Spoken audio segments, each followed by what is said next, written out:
Friends, how are you? I hope you are fine and enjoying the videos. In this video, we cover the practical question of dissolution of a partnership firm, 12th class of DK Goel. तो यहाँ पर बेटे हम लोग practical question करेंगे जिससे कि आपको ये चैप्टर पूरी तरीके से कंप्लीट हो जाए। तो यहाँ पर हमारे पास फर्स्ट क्वेश्चन है, Manoj and Nand were partner sharing profit in the ratio 3:2। अब यहाँ पर सिचुएशन दी हुई है डिसोल्यूशन ऑफ फर्म की और डिफरेंट सिचुएशन में वर्कमैन कंपनसेशन रिजर्व को कैसे ट्रीट किया जाता है। तो फर्स्ट में जो फर्स्ट ट्रांजेक्शन आपकी दी हुई है, workman compensation reserves to at ₹1 lakh and there was no liability workman compensation claim। यहाँ पर कोई भी कंपनसेशन क्लेम नहीं है। तो ये बेटे मैंने आपको पहले भी बताया था वीडियो में कि workman compensation reserve account debit to Manoj capital account to Nand capital account, इसमें आपने ओल्ड रेशो में 3:2 जो दी है उसी रेशो में आपने इसको डिस्ट्रीब्यूट कर देना है। सेकंड क्वेश्चन में वो कह रहा है कि यहाँ पर आपका जो 75,000 है वो क्लेम है, बट जितना क्लेम होता है that come to the realisation account, वो रियलाइजेशन अकाउंट में चला जाएगा। तो लेकिन जो वर्कमैन कंपनसेशन रिजर्व है वो आपका 1 लाख का है, तो workman compensation reserve 1 lakh to realisation 75,000 और जो रिमेनिंग शेयर है that will be distributed among partner in their profit sharing ratio to Manoj capital to Nand capital, यानी कि 25,000 रह गया, 25,000 को आपने ओल्ड पार्टनर में बांट देने हैं। थर्ड सिचुएशन में वो कह रहा है कि आपका जो क्लेम है वो 1 लाख का है, लेकिन जो आपका जो वर्कमैन कंपनसेशन रिजर्व 1 लाख का है, क्लेम 1,20,000 का है। तो workman compensation reserve to realisation पूरा का पूरा चला जाएगा। Now realisation account debit to bank, अब आप ये रियलाइजेशन से पेमेंट करनी है क्योंकि क्लेम की पेमेंट करनी है आपने, ठीक है। यहाँ पर क्लेम की पेमेंट होगी 1,20,000 की। अब आप पूछ रहे हैं कि मैम रिजर्व में 1 लाख है, पेमेंट हम 1,20,000 की कर रहे हैं, तो डिफरेंस हो गया 20,000 का।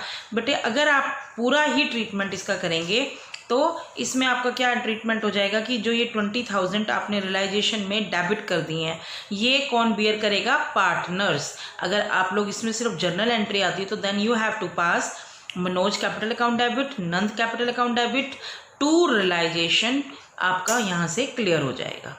आई hope you understand.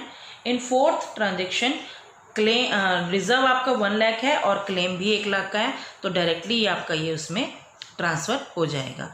I hope you understand this question और सारी ट्रांजेक्शन समझ में आ गई। इसके बाद हम लोग क्वेश्चन सेकंड है वो रियलाइजेशन एक्सपेंसेस हैं, आप ट्राई करना खुद ही हो जाएगा। Now we move to the third question, pass necessary journal entries on the dissolution of partnership firm in the following cases. बेटे ध्यान से सुनेंगे, एल एक पार्टनर है, उसको अपॉइंट किया गया डिसोल्यूशन प्रोसेस के लिए जिसको उसको रेम्युनरेशन दिया जाएगा 10,000 का। बेटे यहाँ पर रियलाइजेशन कौन पे कर रहा है? रियलाइजेशन कौन बियर कर रहा है?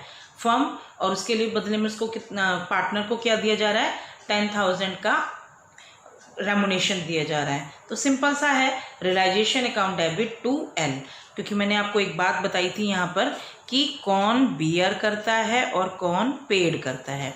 बेटे यहाँ पर बियर भी फर्म कर रही है, ठीक है, क्योंकि उसका ही एक्सपेंसेस है, लेकिन यहाँ पर पेड किसको किया जा रहा है? पार्टनर को, पार्टनर ही पे कर रहा है। तो realisation account debit to partners capital account.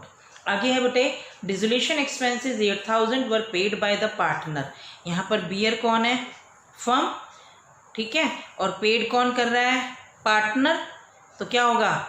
Realisation account debit to partner, जो एम पार्टनर है उसकी कैपिटल को कर देंगे क्रेडिट। तो realisation account debit to M capital. Dissolution expenses 5,000, simple है। Realisation account debit to bank, क्योंकि फर्म बियर कर रही है, पेड भी कौन कर रही है? फर्म। तो यहाँ पर जो फर्म पे करेगी तो to bank. Now we move to the fourth entry जिसको मैंने आपको समझाना है। And a partner was appointed to look after the process of dissolution for which he was allowed a remuneration. Remuneration कितना हुआ उसका? ठीक है, 9,000 का है। तो अब यहाँ पर बेटे आप लोगों ने 9,000 की एंट्री करनी है, ठीक है, उसको अलाउड करना है। तो realisation account debit to P's capital. हालांकि उसने कहा कि N agreed to bear the dissolution expenses and, यहाँ पर N agreed to bear, bear कौन कर रहा है? एन पार्टनर, पार्टनर एन हो गया, ठीक है, और पेड कौन कर रहा है, एन। तो बियर भी पार्टनर कर रहा है, पेड भी पार्टनर कर रहा है। तो इसकी मैंने आपको बताई थी प्रीवियस वीडियो में कि जब पार्टनर बियर करे और पार्टनर ही पे करे देन नो एंट्री। ठीक है, एक पॉइंट यहाँ से क्लियर हो गया। अब यहाँ पर आप कह रहे हो कि 9,000 की एंट्री क्यों की है बेटे, वो तो उसकी रेमुनेशन है, यानी कि उसने जो काम डिसोल्यूशन के प्रोसेस को, ध्यान से समझो कि जो डिसोल्यूशन का प्रोसेस है दैट इज़ डिफरेंट और उसके एक्सपेंसेस डिफरेंट हैं। यहाँ पर उसने उस काम के लिए एक फर्म ने उसको पेमेंट की है, तो फर्म उसको पेमेंट मिली तो क्रेडिट हो गया, और रियलाइजेशन एक्सपेंसेस ये फर्म बियर करेगी, तो इसीलिए 9,000 से इसको realisation account debit to P's capital. I hope you understand. Now we move to the fifth point. यहाँ पर बेटे एन एक पार्टनर है जिसको डिसोल्यूशन प्रोसेस के लिए किया, जिसको 9,000 रुपये दिए जाएंगे। डिसोल्यूशन एक्सपेंसेस हैं वो है आपके 4,000 जो कि पेड किए फर्म ने। पहले ध्यान से सुनेंगे, जो प्रोसेस है उसमें फर्म ने कहा कि वो 9,000 रुपये देंगे, लेकिन जो डिसोल्यूशन के एक्सपेंसेस हैं वो हुए आपके 4,000 जो कि पार्टनर के बिहाफ पर फर्म ने पे किए। अब समझ आया आपको।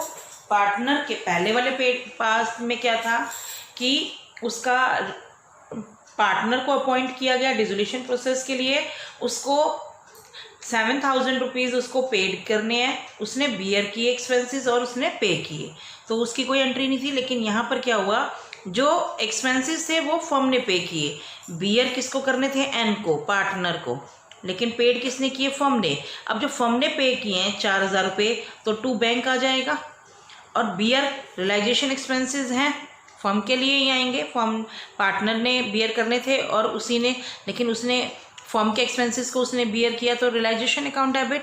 अब फर्म ने पे किए तो 4,000, लेकिन फर्म ने उसको प्रोसेस के लिए, काम के लिए 9,000 रुपये देने थे, तो 5,000 रह गए, ये एन कैपिटल को क्रेडिट कर देंगे एन की कैपिटल से। ध्यान से सुनेंगे कि उसको प्रोसेस के लिए किया गया और उसको रेमुनेशन देने हैं, यानी फर्म ने 9,000 रुपये रियलाइजेशन के पे करने हैं। यहाँ पर एक्सपेंसेस तो पार्टनर ने बियर करने थे, लेकिन जो रियलाइजेशन के जो पे बियर करने थे वो फर्म के हिसाब से फर्म ने जो पे किए हैं। तो 9,000 realisation account debit, bank firm ने पे किए 4,000 on behalf of N capital, उसको 9,000 देने थे, अब उसको कितने देंगे, 5,000। I hope you understand. Now we move to the another question, fourth. बेटे यहाँ पर इसने कहा कि following is the balance sheet of A and B, they are sharing profit sharing ratio 3:2। तो मैंने आपको पहले रियलाइजेशन अकाउंट बनाना है इसमें, और इसमें आपको मैंने बताया था कि लैंड एंड जो डेबिट साइड है आप as it is book value को उतार देंगे। इसमें लैंड एंड बिल्डिंग आपको 30,000, मोटर व्हीकल गिवन है आपको 18,300, स्टॉक 72,800, डेटर 1,13,200, और जो प्रोविज़न है वो आपकी क्रेडिट साइड में 2,450 की दिखा देंगे। क्रेडिट साइड में आपको क्रेडिटर्स की बने। अब आप लोगों ने एज इट इज़ उतार लिया। अब फर्स्ट में उसने जो कहा कि मोटर व्हीकल और स्टॉक को सोल्ड किया है कैश में। मोटर व्हीकल आपकी बिकी है 16,950 में और स्टॉक बिका है आपका 70,600 में। उसके बाद उसने कहा कि ऑल डेटर आर रियलाइज्ड, तो यहाँ पर डेटर की वैल्यू है 1,13,200, तो ये 1,13,200। यहाँ पर उसने कहा कि जो बिल्डिंग है, अब क्योंकि देखो मोटर व्हीकल भी हो गया, स्टॉक भी, डेटर भी, जो बिल्डिंग बिकी है वो आपकी 43,500 में। तो यहाँ पर बाय बैंक लिख के realised value of assets as it is लिख देनी है। अब एक चीज़ और बताई थी मैंने कि लाइबिलिटी साइड में कह रखा हो या ना कह रखा हो, लेकिन आपको पूरा करना है। लेकिन यहाँ पे कहा हुआ है कि जो क्रेडिटर्स हैं वो 1,700 कम में पे करने हैं, तो 5,800, और जो रियलाइजेशन एक्सपेंसेस हैं 1,250। अब यहाँ से इसका ये जो हमारे असेट रियलाइज हुए हैं 2,51,250, और इस साइड का टोटल आ गया 3,51,200, और यहाँ पर इसको प्रॉफिट हो गया, तो जो हमने 3:2 में बांट दिया, तो 19,850 आपका प्रॉफिट और बांट के ये आया। नाउ यहाँ पर हमारे पास कोई लोन अकाउंट नहीं है, तो इसलिए पार्टनर कैपिटल अकाउंट बोला है। यहाँ पर आपको पार्टनर कैपिटल अकाउंट में बैलेंस गिवन है 85,000, 63,000।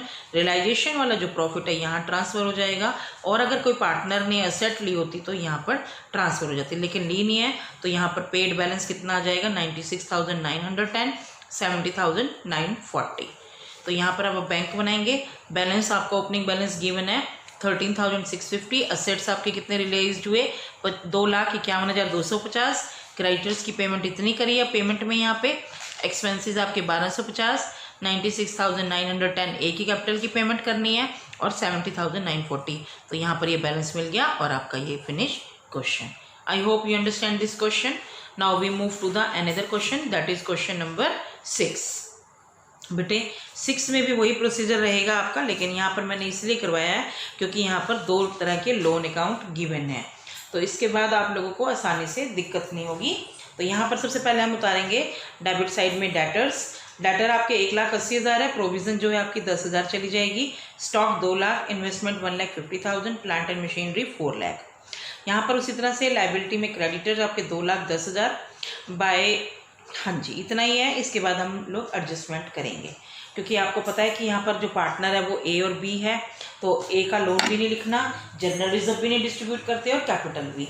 तो यहाँ पर 2 तरह के लोन है, ए का लोन है @ 12% पर एनम, और बी का लोन है 20,000। तो सबसे पहले आपने ए का लोन बनाएंगे अलग से बाय बैलेंस ब्रॉट डाउन, और यहाँ पर टू बैंक पेड करने के लिए। लेकिन यहाँ पर फर्म ने बी को दिया हुआ है, तो यहाँ से बी भी पार्टनर है, दोनों ही पार्टनर थे, तो यहाँ पर बैलेंस ब्रॉट डाउन लिखेंगे क्योंकि ये फर्म की असेट है, क्योंकि फर्म ने दिया है। और यहाँ से ये 20,000 रुपये हम बी की कैपिटल में से कम कर लेंगे। हम यहाँ से 20,000 रुपये बी की कैपिटल में से कम करेंगे, क्योंकि यहाँ पर फर्म ने बी को लोन दिया है। Now we prepare to the partners capital account. तो पार्टनर कैपिटल अकाउंट में by balance brought down given है 4 लाख, 2.5 लाख। अब जनरल रिजर्व दी हुई है आप लोगों को 90,000 की, तो वो हमने उनकी रेशो में बांट दी, दैट इज़ 2:1 गिवन है आपको। फिर यहाँ से बी का लोन जो कैपिटल में यहाँ से आपने ट्रांसफ़र करके यहाँ पे आ जाएगा, ये अगर कोई यहाँ पे आता है तो यहाँ पे आता है, क्लियर। फिर रियलाइजेशन में देखो ए ने कैपिटल ली, प्लांट एंड मशीनरी ली, 2,40,000 की, तो यहाँ से 2,40,000 यहाँ पे और 1,80,000, क्लियर। उसके बाद आप लोगों ने रियलाइजेशन लॉस लिखना है, क्योंकि यहाँ पे तो इन्होंने एसेट ली थी, एसेट लिख दी, रियलाइजेशन लॉस आया और बाद में बैलेंस। सॉरी मैं आपको यहाँ पे ये बताना भूल गई, यहाँ पर एक ए ने ली कैपिटल, ए कैपिटल इसलिए किया है क्योंकि यहाँ पे इन्होंने प्लांट एंड मशीनरी 2,40,000 में ले लिया, और बी ने कैपिटल इन्वेस्टमेंट ले ली 1,80,000 की। यहाँ पर लिखा हुआ है एडजस्टमेंट में कि ए ने मशीन ली 60% पे और इन्वेस्टमेंट ली उसने 120% पे। सन्ड्री क्रेडिटर्स ने कहा कि स्टॉक को ले लिया 75% को। तो यहाँ पे देखो बेटा स्टॉक है आपका 2 लाख, और यहाँ पर स्टॉक की 75% वैल्यू कैलकुलेट करेंगे, work paid giving them at 75% of book value and balance in cash. तो बेटे क्रेडिटर आपके 2,10,000 है, ठीक है। 2,10,000 में से आपने कितने, जो स्टॉक की वैल्यू 75% निकालेंगे, 2 लाख का 75% हो गया 75, 1,50,000। 1,50,000 में 2,10,000 में से 1,50,000 को माइनस करेंगे तो रिमेनिंग स्टॉक को आपने बेचना है, क्योंकि यहाँ पे स्टॉक उसने 1,50,000 का ले लिया, 2 लाख का 75% करके, और यहाँ पर हो गए 60,000 पेड कर दिए, क्लियर। उसके बाद उसने कहा कि डेटर को रियलाइज किया है, रियलाइजेशन एक्सपेंसेस आपको गिवन है 1,000 के, और जो ए के ऊपर लोन देना है आप, A loan was paid off with interest of 6 month, 6 महीने का इंटरेस्ट निकालना है, जो कि आपको as loan interest on loan at the rate 12% per annum given है। तो ये निकाल लिया 3,000। यहाँ पे जो आपके डेट रियलाइज्ड हुए हैं 20% लेस हुए हैं, फिर लॉस आया, ये आपने कर दिया। यहाँ से आप लोगों का कैपिटल अकाउंट बन गए सारे के सारे, क्लियर। अब we move to the bank account. Bank account में बैलेंस ब्रॉट डाउन दिया हुआ है 60,000, और आपका सिर्फ एक डेट रियलाइज्ड हुए थे 1,44,000, क्योंकि बाकी 2 असेट्स आपकी पार्टनर्स ने ले ली थी। आपने फिर पेमेंट की 60,000, रियलाइजेशन एक्सपेंसेस, ए का लोन 50,000 का दिया, इंटरेस्ट ऑन लोन दिया, और रिमेनिंग आपका ए और बी का कैपिटल का बैलेंस। तो I hope you understand this question. Now we move to the another question, that is your 9th question. 9th question में बेटे आप लोगों को वाई के लोन का ट्रीटमेंट आएगा अलग से, और एक इसमें जी का, दो हैं देखो, जी लोन और वाई लोन। बेटा ध्यान रखना, जो पार्टनर का लोन है वो रियलाइजेशन में नहीं आता। अगर आउटसाइड पार्टी का हो या किसी पार्टनर की मिसेज या मिस्टर का हो तो वो लोन लेंगे हम लोग। तो इसमें देखो आप लोग 9th क्वेश्चन में डेटर आपके 48,000 के उतार लिए, स्टॉक है 43,000 है, लैंड एंड बिल्डिंग की वैल्यू 1,09,000। यहाँ पर इसी तरह से क्रेडिटर गिवन है, बिल पेबल है, और जी आपको, क्योंकि यहाँ पे हमारे जो पार्टनर हैं वो एक्स वाई और जेड तीनों हैं, तो जी का लोन भी लेना है। और यहाँ पर फिर मैं आपको एडजस्टमेंट से समझाऊंगी। बेटा यहाँ पर एक सबसे पहले एडजस्टमेंट वर्कमैन कंपनसेशन रिजर्व की लगा लेते हैं। आपको बैलेंस शीट में वर्कमैन कंपनसेशन 33,000 दिया हुआ है, लेकिन जो उसका क्लेम आया है वो सिर्फ 15,000 का है। तो जितना क्लेम आता है वही मैंने आपको बताया था कि रियलाइजेशन अकाउंट में ट्रांसफ़र करना है। तो यहाँ पर आप वर्कमैन कंपनसेशन रिजर्व भी 15,000 लिखेंगे और यहाँ से इसका क्लेम को पूरा कर देंगे। और बाकी का बचा 18,000 वो ओल्ड पार्टनर्स में जो पार्टनर्स हैं उनकी प्रॉफिट शेयरिंग रेशो में डिस्ट्रीब्यूट हो जाएगा, वो कि 18,000 है। अब पहली एडजस्टमेंट है कि जो डेटर रियलाइज जो हैं वो 29,000 के हुए हैं, क्रेडिटर्स और बिल पेबल को 10% डिस्काउंट पे। तो 30,000 का 10% 3,000 27,000, और बिल पेबल 10,000 का 10% 9,000, ठीक है, माइनस करके। उसके बाद देखो आपके क्रेडिटर्स भी हो गए, बिल पेबल भी हो गए। अब जी का लोन रहेगा, जी का लोन यहाँ दे देंगे, और वर्कमैन कंपनसेशन का भी मैंने आपको बता दिया, ठीक है। अब यहाँ पर डेटर हुए, उसके बाद उसने कहा कि जो स्टॉक है वो एक्स लेके गया है, एक्स की कैपिटल में मैंने यहाँ 17,000 लिख दिया क्योंकि वो स्टॉक लेके गया है। उसके बाद उसने कहा कि फर्नीचर वॉज सोल्ड टू के, यहाँ पर के कोई पार्टनर नहीं है, तो ये कंफ्यूज करने के लिए कहा है, यानी कि आपने फर्नीचर को 20,000 में बेच दिया तो यहाँ पर आ जाएगी। और लैंड एंड बिल्डिंग आपका 2,98,000 दिया हुआ है, तो यहाँ से बैलेंस करेंगे तो आपका 4,37,000, और यहाँ का टोटल करने के बाद आपका प्रॉफिट जो आएगा 1,49,000, जो कि उनकी रेशो में इक्वल बंटेगा। तो मैंने इसको कंप्लीट करने के लिए 7 4 9 6 6 7 6 6 6 6 7 ऐसे बना दिया। I hope you understand. Now we move to the loan account. वही सिंपल 20,000 का लोन है वाई का, तो यहाँ पर बाय बैलेंस ब्रॉट डाउन और यहाँ पर इसकी पेमेंट कर देंगे, ठीक है। उसके बाद हम लोगों ने बनाना है partners capital account X Y Z. तो आप यहाँ देखेंगे बैलेंस गिवन है 75,000 85,000, लेकिन जो जेड का बैलेंस है वो असेट साइड में गिवन है, दैट इज योर 20,000। तो यहाँ पर बैलेंस ब्रॉट डाउन लिख के 20,000। उसके बाद आपका वर्कमैन कंपनसेशन 18,000 का था, वो तीनों इक्वल हैं तो 6,000 दे देंगे। रियलाइजेशन प्रॉफिट को डिस्ट्रीब्यूट कर देंगे, और यहाँ पर इसने स्टॉक लिया था 17,000 का स्टॉक लिया था, तो एक्सी कैपिटल को यहाँ से रिड्यूस कर देंगे। तो यहाँ से टोटल निकालने के बाद इसका ये बैलेंस आ जाएगा। ये बैलेंस अब हमने पे करना है। Now we move to the another bank account. Bank account में बेटे जी का लोन पेमेंट करनी है, क्रेडिटर्स करने हैं, bill payable X Y Z, और जी का लोन 18,000 का दिया है, वर्कमैन कंपनसेशन 15,000 की। यहाँ पर आपको बैलेंस गिवन है 32,000, और टोटल असेट रियलाइज हुए थे आपके 3,47,000 में। I hope you understand this question. Now we move to the another question 11th। इसके बाद बेटे आप लोग 17 तक क्वेश्चन करेंगे। उसके बाद मैं आगे आपको 17 से आगे के जो क्वेश्चंस हैं उसमें बैलेंस शीट गिवन नहीं है, वो टॉपिक कराऊंगी, और उसके बाद जर्नल एंट्रीज हैं। तो इसके बाद एक वीडियो और बनेगी जिसमें आप लोगों का ये चैप्टर कंप्लीट हो जाएगा। We move to the 11th question, जिसमें आप लोगों ने यहाँ पर अनुराग लोन है, मिसिज अनुराग लोन भी है, दो अलग अलग लोन है, तो उनका ट्रीटमेंट बताना है। एक इस क्वेश्चन में बेटे खास बात यह है कि एडवर्टाइजमेंट एक्सपेंसेस नहीं लेने आप लोगों ने, और प्रॉफिट एंड लॉस का क्रेडिट बैलेंस गिवन है 5,000 का, वो भी नहीं लेना। इनका आपका डायरेक्टली ट्रांसफ़र हो जाएंगे पार्टनर्स में। अब ध्यान से देखेंगे कि एडवर्टाइजमेंट एक्सपेंसेस जो हैं वो आपके खर्चे एक्सपेंस हैं, और वो आपका पैसा डूब रहा है, तो ये आपने पार्टनर्स को डेबिट करना है। और जो प्रॉफिट एंड लॉस का क्रेडिट बैलेंस है 5,000 का, वो पार्टनर्स कैपिटल अकाउंट में डिस्ट्रीब्यूट करेंगे। क्लियर। तो सबसे पहले हम लोगों ने इसमें उतार लिए डेटर्स हैं 60,000, प्रोविज़न है 30,000, स्टॉक 1,00,000 का, फर्नीचर 20,000 का, प्लांट 4,00,000 का, इन्वेस्टमेंट 45। अब यहाँ पर देखिए क्रेडिटर्स मिसिज अनुराग लोन लेंगे, लेकिन अनुराग का लोन नहीं लेंगे। फिर वर्कमैन कंपनसेशन रिजर्व की यहाँ पर देखो 90,000 का क्लेम आया है, जबकि वर्कमैन कंपनसेशन फंड आपका 1,20,000 है, तो जितना क्लेम आता है उतना ही, तो वो यहाँ पर मैंने साथ के साथ वर्कमैन कंपनसेशन भी कर दिया है। इन्वेस्टमेंट फ्लक्चुएशन रिजर्व दिया हुआ है। Clear. Now Anurag took over 60% of the stock at a discount of 20%। Stock उसने स्टॉक आपका दिया हुआ है 1 लाख का, 60% वाले स्टॉक को उसने 20% डिस्काउंट पे लिया है, तो यहाँ पर हो गए आपके 48,000। अब जो रिमेनिंग स्टॉक है 25% उसको 40% में बेच दिया, तो स्टॉक आपका बचा 25% 10,000 और उसको आपने 40% में बेचा तो 14,000 का, तो आपका कितने का बिका ये 14,000 का। क्लियर।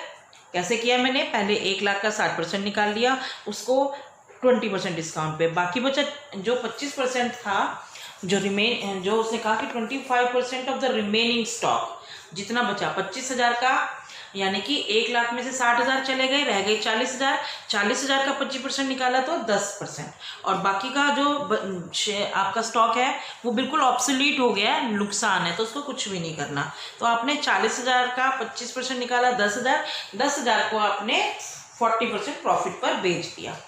अब उसने कहा कि कंपनसेशन वाला भी आ गया। क्रेडिटर्स को इन्वेस्टमेंट ले ली, क्रेडिटर्स ने इन्वेस्टमेंट फुल सेटलमेंट में ले ली, तो उसकी कोई एंट्री नहीं होगी, क्योंकि मैंने कहा हुआ है कि एनी एसेट और liability are set off against each other, दोनों एक दूसरे के उसमें हो जाती है, तो आपको कोई एंट्री नहीं। जो सन्डी डेटर है रिलाइज जो है 75% पर, डेटर आपके 60 हैं, 60 वाले आपको 45 में मिले, और उसके बाद प्लांट रिलाइज हुआ 20% लेस, तो 3,20,000 में। अब उसने कहा कि Prem agreed to take over the responsibility of completing dissolution work, और उसको फर्नीचर दे देंगे, तो इसकी भी कोई एंट्री नहीं होगी क्योंकि वो फर्नीचर ले गया, और रियलाइजेशन एक्सपेंसेस आपके 10,000 आएंगे ही आएंगे। यहाँ पर देखो मिसेस अनुराग लोन के बारे में कुछ नहीं कहा था, तो ये वाली लाइबिलिटी मैंने कहा हुआ था कि अगर कहा है या नहीं कहा आपको पेड करनी ही है, तो ये 80,000 की 80,000 यहाँ पर पेड हो जाएगी। तो यहाँ पर इसका टोटल आया 8,05,000, और यहाँ पर ये लॉस आएगा 1,35,000 का। आई hope you understand. If any problem, please write in the comment box, and for my appreciation, please subscribe the channel and press the bell icon for notification. Thank you.